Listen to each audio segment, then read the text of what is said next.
On Halloween morning, some pranks are meant to spook, but this Halloween held a real horror far darker than any trick. 16-year-old Devin Griffin returned home in Martin, Ohio, expecting nothing more than a regular Sunday, only to step into a scene from a nightmare. At first, he thought it had to be a sick joke, something out of a Halloween tale, but as Devin moved through the house, the eerie silence grew heavier, and the horrifying reality set in. In the bedroom, Devin found his mother Susan and his stepfather Bill Lisk lying motionless, both with unmistakable signs of a brutal attack. But the horror didn't end there. Upstairs, his brother Derek laid curled in his bed, lifeless with devastating head injuries. Devin's entire family had been wiped out in a monstrous act, leaving him as the lone survivor. But you'd be surprised to know who the main suspect was. A close family member with a history of violence and mental health struggles. Join us as we dive into the chilling background and events that led to this unthinkable tragedy, unraveling the dark secrets that turned Halloween into a nightmare for the Lisk family. Located in Ottawa County, Martin is a small, quiet town surrounded by Ohio's open fields and farmlands. It's a kind of place where neighbors know each other well, and Halloween usually means a night of harmless pranks, costumes, and trick-or-treating in a tight-knit community. But in 2010, Halloween would forever be remembered differently here. Martin's quiet charm could be seen in its neatly lined streets, modest homes, and the calm that envelops the area, especially on chilly autumn nights. With Halloween spirit in the air, decorations hung on porches, and children excitedly prepared for the night's festivities. The town seemed like the perfect setting for a classic Halloween, filled with laughter and fun. Yet this same small-town tranquility was shaken to its core by an act of horror unimaginable even in fiction. This particular Halloween in Martin, however, would be remembered for something far darker than costumes and candy. A real-life horror that struck at the heart of a family and rattled the entire community. The Lisk family living in Martin, Ohio represented a typical blended family dynamic, but had a complicated and often turbulent relationship with one member in particular. William BJ Lisk, Jr. Bill Lisk, BJ's father, was a hard-working man who had married Susan Lisk in 2001, blending her two sons, Derek and Devin, with his own son BJ. Over time, however, BJ's behavior raised serious concerns for the family. BJ had a challenging history marked by mental health issues and violent outbursts. Diagnosed with bipolar schizoaffective disorder, BJ's life was riddled with instability, especially when he veered off his prescribed medications. His relationship with Susan, his stepmother, was particularly strained.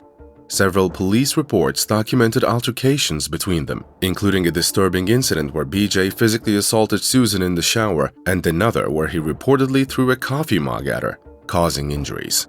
Susan tried to set boundaries, but BJ resisted, and things spiraled as he became more aggressive over the years. For Bill, balancing the needs of his own son BJ with the safety of the rest of his family was a painful struggle. Despite the outbursts and risks, Bill continued to support BJ, even becoming his legal guardian when BJ faced mental health crises. Bill's love for his son never wavered, though he was advised by family and friends to take caution. According to accounts from family friends, Bill often expressed the belief that BJ would never truly harm anyone in the family, although he admitted the young man was unpredictable, especially when he wasn't following his treatment regimen. In attempts to help BJ, he was sent to various mental health facilities, with one of his longest stays being at a group home in Sandusky. Yet each time BJ returned home, the Lisk family faced renewed turmoil.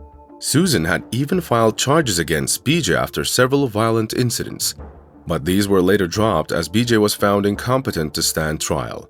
The final straw came when BJ was banned from living in the house, prompting him to live on his own with occasional visits back to his father. Despite BJ's troubled behavior, Bill wanted to maintain a connection, hoping his son's struggles could somehow be managed. But sadly, no one could have predicted the terrible series of events that were soon to unfold.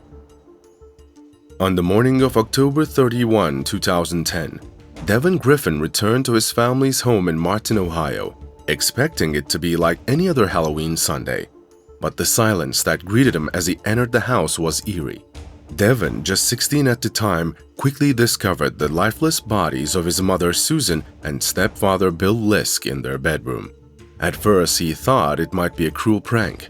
However, as he took in the horror of the scene, the terrifying reality sank in. Both had been murdered, and the day's festivities would be forever overshadowed by tragedy. Shaken and terrified, Devin ran from the house without immediately checking on his older brother Derek. When police arrived, they found Derek's bedroom door locked from the inside. This detail puzzled investigators. Why was Derek's door locked, and had he been hiding from the attacker? Breaking down the door, they entered to find Derek's body curled up in bed, a gruesome head wound marking his tragic end. Derek's cause of death was different from that of his mother and stepfather.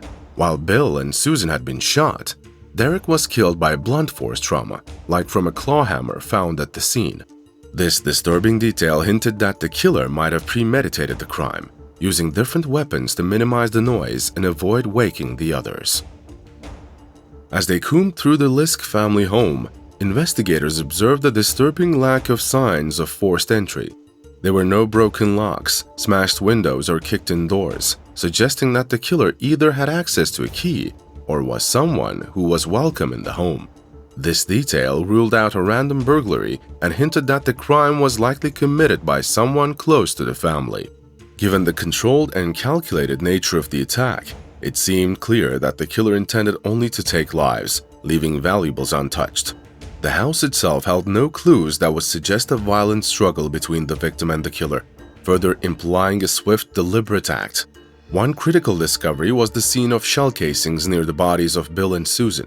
Despite their close-range gunshot wounds, no casings were found, leading investigators to believe that the killer meticulously picked up evidence to avoid leaving any incriminating details behind. This added an even darker layer to the crime, suggesting that not only premeditation, but also a chilling calmness and intent to cover up the act. Every detail pointed to the possibility that this was no impulsive act, but rather one that was well thought out. As the first person to discover the bodies, Devin was brought in for questioning by law enforcement, who needed to confirm his story and eliminate any potential suspicion. As painful as it was, Devin had to recount every detail of the morning, explaining how he found his mother and stepfather in their room. Devin provided his alibi, explaining that he had spent the previous night at his father's house and only returned that morning to grab his choir robes before heading to a church service. His alibi checked out, but Devin's recounting of events revealed one important detail. Before he left for church, he had seen his older stepbrother BJ outside the house, loading something into his father's truck, and that was where the investigation took turn. As investigators dug deeper into the Lisk family's dynamics, they quickly turned their attention to William BJ Lisk Jr., Bill's son from a previous relationship. BJ's history was marked by troubling mental health issues, including bipolar schizoaffective disorder, which had often led to violent outbursts, especially when he was off his medication.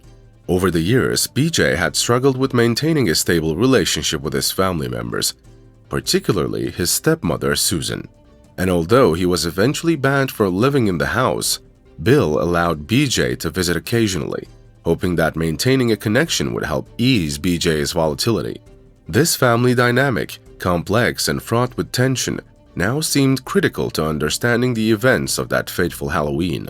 Speaking of which, the night before the murders, Bill had taken BJ on a hunting trip, part of his efforts to bond with his troubled son. They returned home that evening, and the small gathering was held at the Lisk house. Friends visited, and the evening was filled with conversation, laughter, and drinks. Bill, perhaps feeling hopeful that the outing had been a positive step for BJ, invited him to stay the night, allowing him to sleep on the living room couch. But by morning, the atmosphere of the camaraderie had taken a dark turn, and what should have been an innocent Halloween morning became a scene of unimaginable horror. According to the timeline reconstructed by the investigators, they believed that BJ began his attack early in the morning while Devin was still at church. Evidence indicated that BJ first went to Derek's room and killed him with a blunt object, likely the claw hammer found at the scene. Using a blunt object would have reduced the noise, potentially preventing Bill and Susan from waking. Afterward, BJ moved to his father and stepmother's bedroom, while he shot them both at close range, first assaulting Susan before pulling the trigger. He then picked up the shell casings, further suggesting a calculated approach. Bill's movements around the house were chillingly methodical, suggesting he knew exactly where each family member would be and how he wanted to execute his plan. Muddy footprints found near the back deck hinted that BJ might have discovered the murder weapon, possibly tossing it into the family's pond, though extensive searches of the area ultimately yielded no results.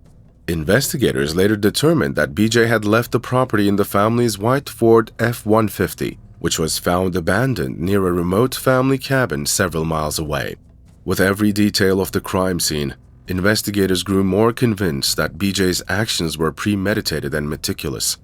The evidence painted a picture of a troubled young man whose long-standing grievances and mental health struggles had tragically erupted into violence. The calculated removal of shell casings, the lack of forced entry, and BJ's presence near the house that morning all pointed unmistakably in his direction. The police launched a search for BJ, eventually finding him at a family cabin about 170 miles away in Carroll County, Ohio. When authorities arrived at the cabin, they found BJ calmly standing outside, smoking a cigarette, seemingly unfazed by the unfolding events. In the cabin, investigators discovered blood-stained clothes, along with the Lisk family's white Ford 150, which matched Devon's report. BJ was arrested without any resistance and was transported back to Ottawa County for questioning. Back at the crime scene, investigators found additional damning evidence. A bloody claw hammer was recovered from the home, consistent with the injuries inflicted on Derek, and forensic analysis later confirmed that the blood on BJ's clothing matched the DNA of his father, stepmother, and stepbrother. Although investigators drained the nearby pond in hopes of recovering the gun used to kill Susan and Bill, the weapon was never found. However, the overwhelming forensic and circumstantial evidence solidified the case against BJ. The case against BJ Lisk was strong, but his defense centered around this history of mental illness. BJ had a documented record of schizoaffective disorder, which often led to bouts of violence, especially when he neglected his medication. Although this defense could have played a role in his sentencing, BJ ultimately chose to plead guilty to the murders, avoiding a prolonged trial and potential death penalty. In court, BJ showed little emotion and offered no clear motive for the killings. He did, however, mention that his mental illness may have contributed to his actions. Despite the gruesome nature of the crimes and the brutal loss endured by the Lisk family, the prosecutors decided to accept his guilty plea. In exchange, they would not seek the death penalty, sparing BJ from the possibility of execution. Instead, BJ was sentenced to 3 consecutive life terms without any chance of parole. The plea agreement aimed to provide some closure for the family, who had already endured the trauma of losing 3 loved ones in such a horrific manner. BJ's decision to plead guilty helped close the legal chapter, but the emotional wounds for the Lisk family and the small Ohio community remained deep. While BJ's incarceration offered some measure of justice, the story took another tragic turn a few years later. On April 29, 2015, BJ Lisk was found dead in his prison cell at the Ross Correctional Institute in Ohio, having taken his own life. His suicide marked the end of a deeply disturbing chapter, but left lingering questions about the challenges his family faced in supporting someone with a severe mental illness. BJ's death brought some closure, yet it reopened wounds for the Lisk family, particularly for Devon, who was left as the sole surviving family member. Devon's life was forever altered by the events of that Halloween morning. Friends and family rallied around him, but Devon struggled to rebuild his life, haunted by the loss and the brutal manner in which his family was taken from him. The Lisk family murders have remained a painful reminder of the complex and sometimes devastating dynamics that mental illness can bring into families. The Lisk family murders continue to be a somber story in true crime history, featured in various media, including the Oxygen series Homicide for the Holidays, which examined how a day typically marked by fun and festivity turned into a gruesome nightmare for the Ohio family. For Devon and others who knew the Lisk family, Halloween remains a painful reminder of the day that changed everything. What are your thoughts on this tragic case? Share your thoughts in the comments below. Thank you for joining us on this episode. If you found this story compelling, please like, share, and subscribe to stay updated with our next in-depth investigations on Real Crime Zone. See you in our next video.